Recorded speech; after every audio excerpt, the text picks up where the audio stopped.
आज जिस इंसान के बारे में मैं आपको बताने वाला हूँ, आप खुद को रिलेट कर पाओगे इनसे।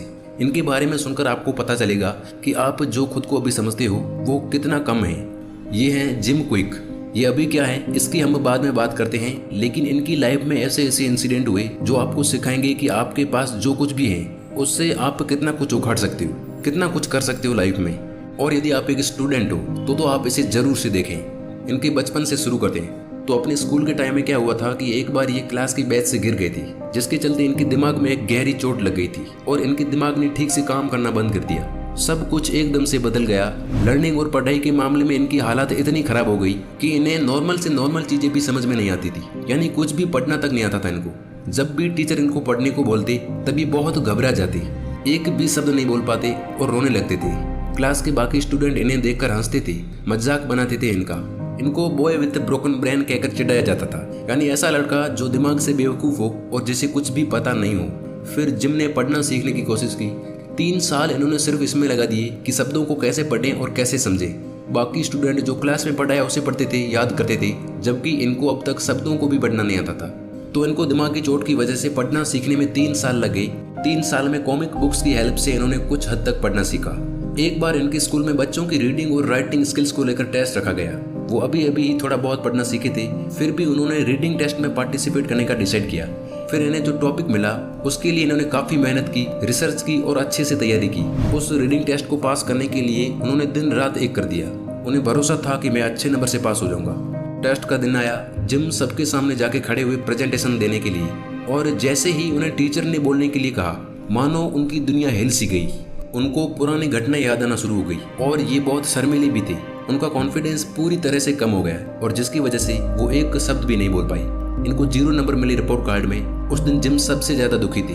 वो खुद को सबसे बदकिस्मत लड़का मानने लगी। उसके बाद जब जिम 18 साल के हुए तब तक उनके दिमाग में ये चीज बैठ गई कि वो लाइफ में कुछ नहीं कर सकती, वो हमेशा ऐसे ही रहेंगे। एक दिन जिम के किसी दोस्त ने उन्हें कुछ एक दिन के लिए कैलिफोर्निया चलने को कहा, जहाँ वो अपनी फैमिली से मिलने जा रहा था। तो वो कुछ एक दिन के लिए उसके साथ चले गई और वहाँ एक दिन जिम के दोस्त के फादर ने उन्हें स्कूल के बारे में पूछा कि तुम्हारी पढ़ाई वगैरह कैसी चल रही है। तो जिम ने बनी बनाई बातें कहने के बजाय अपना सारा सच बता दिया कि उन्हें कुछ भी समझ में नहीं आता, कैसे मजाक बनाते हैं बाकी बच्चे, ना लाइफ में कोई पहचान है और ना ही मकसद। तो उनके दोस्त के पिताजी ने कहा कि तुम सबसे पहले तो अपनी नेगेटिव थिंकिंग को बाहर निकाल फेंको, सिर्फ पॉजिटिव सोचो कि मैं सब कुछ कर सकता हूँ, और केवल तभी तुम अपनी असली पावर तक पहुँच सकते हो। तुम्हारे और सक्सेस के बीच का सीक्रेट है तुम्हारा दिमाग।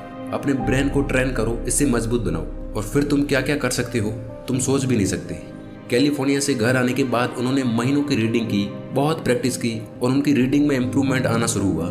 लेकिन अनफॉर्चुनेटली एक दिन लाइब्रेरी से आते वक्त उनका पैर सीढ़ियों से फिसला और वो फिर से सर के बल नीचे गिरी और दोबारा इनकी ब्रेन के दूसरे पार्ट में इंजरी हो गई। अब उनकी चीजों को समझने की हालत और भी खराब हो गई। जब भी वो कुछ करने को जाते कुछ ना कुछ खराब हो जाता। लेकिन जब वो हॉस्पिटल में थे तब उन्होंने वहीं से डिसाइड किया कि अब तो मैं खुद को बदल के ही रहूंगा। मैं बाकी लोगों से बहुत पीछे हूँ, लेकिन हर प्रॉब्लम का सॉल्यूशन होता है, तो मेरी प्रॉब्लम का भी कुछ ना कुछ सॉल्यूशन होगा। मेरी मेमोरी और मेंटल एबिलिटी कमजोर है, ब्रेन स्लो है, लेकिन इसका भी सॉल्यूशन होगा। फिर इन्होंने सोचा कि मुझे क्या पढ़ना है इसके बारे में नहीं, कैसे पढ़ना है और कैसे सीखना है इसका सॉल्यूशन ढूंढना चाहिए। क्या पढ़े इसके तो बहुत से रिसोर्स हैं, लेकिन कैसे सही से पढ़े, चीजों को याद रखे, ये कोई नहीं सिखाता। इन्होंने दिमाग से कुछ करने से पहले दिमाग को ही समझने का डिसाइड किया कि कैसे दिमाग और याददाश्त काम करती है, कैसे चीज को जल्दी समझा जा सकता है। सालों तक इसके बारे में जाना, समझा और पॉजिटिव रही, और जानते जानते इतना कुछ जान गई कि वो खुद एक माइंड एक्सपर्ट बन गई। जिम इतने एक्सपर्ट हुए कि वो खुद माइंड और मेमोरी ट्रेनर बन गई और आज ये बड़ी बड़ी कंपनीज के मालिक भी है। और आपको ये जानकर हैरानी होगी कि रिचर्ड ब्रेंसन और एलोन मस्क जैसे लोगों को इन्होंने ही सिखाया कि चीजों को जल्दी कैसे सीखें और कैसे जल्दी अंडरस्टैंड करें। आज ये दुनिया की सबसे बड़े मेमोरी और स्पीड रीडिंग एक्सपर्ट है। इनकी एक कमाल की बुक भी है लिमिटलेस, जिसमें इन्होंने अपने माइंड और अपने आप को ट्रेन करने के बारे में सारी चीजें एक्सप्लेन की हैं अच्छे से। जो लड़का 16 साल की उम्र में खुद ठीक से पढ़ नहीं पाता था, वो आज पूरी दुनिया को सिखा रहा है कि कैसे जल्दी सीखे, समझे और याद रखे चीजों को। ये है आपके दिमाग और पॉजिटिव थिंकिंग की शक्ति। ये होता है जब आप किसी चीज को लेकर पॉजिटिव रहते हैं। आप एक स्टूडेंट हो तो ये बंदा आपके लिए सबसे बड़ा मोटिवेशन, सबसे बड़ी मिसाल है कि दिमाग में 2 इंजरी होने के बाद ये किया जा सकता है, तो आप जो करना चाहते हो वो कितनी आसानी से कर सकते हो। जिम कहते हैं कि आपकी सोच, आपका एटीट्यूड ही सब कुछ है। आप कुछ भी कर सकते हो खुद पर भरोसा रख के। इन्होंने जो सबसे मेन बात बोली है वो है सेल्फ टॉक। ये कहते हैं कि आप वही बनोगे जो आप खुद से हर वक्त कहते हो। अगर आप बिना ज़्यादा ट्राई किए शुरू से ही ये सोच लेते हो कि मैं किसी चीज़ को अच्छे से नहीं सीख सकता, तो आपके उसमें सक्सेसफुल होने के चांसेस वही खत्म हो जाते हैं। असल में हम तब नहीं हारते जब लोग कहते हैं, हम तब हारते हैं जब हम अंदर से मान लेते हैं और रुक जाते हैं। मुझे नहीं लगता कि आपको ऐसे दिन देखने को मिले होंगे जैसे जिम को मिले। आपका दिमाग भी हेल्दी है और बॉडी भी। उनकी लाइफ में इतना खराब फेज आने के बावजूद उन्होंने ये किया, तो सोचो आप क्या क्या नहीं कर सकते। आपकी सिचुएशन चाहे जैसी भी है, आप कुछ भी कर सकते हो। बस हार मत मानो, खुद को कमजोर मत समझो, नेगेटिव सेल्फ टॉक मत करो, लेकिन वो सब कुछ करो जो आपको अपने गोल के नजदीक ले जाए। और जब भी मन में आए कि यार मेरा कुछ नहीं हो सकता, तो एक बार इस इंसान को याद कर लेना। उम्मीद करता हूँ वीडियो से थोड़ा बहुत सीख पाए होंगे आप। सो आप सपोर्ट दिखाने के लिए वीडियो को लाइक कर सकते हो, वो चैनल को सब्सक्राइब कर सकते हो। Wish you all the very best. Thank you so much for watching.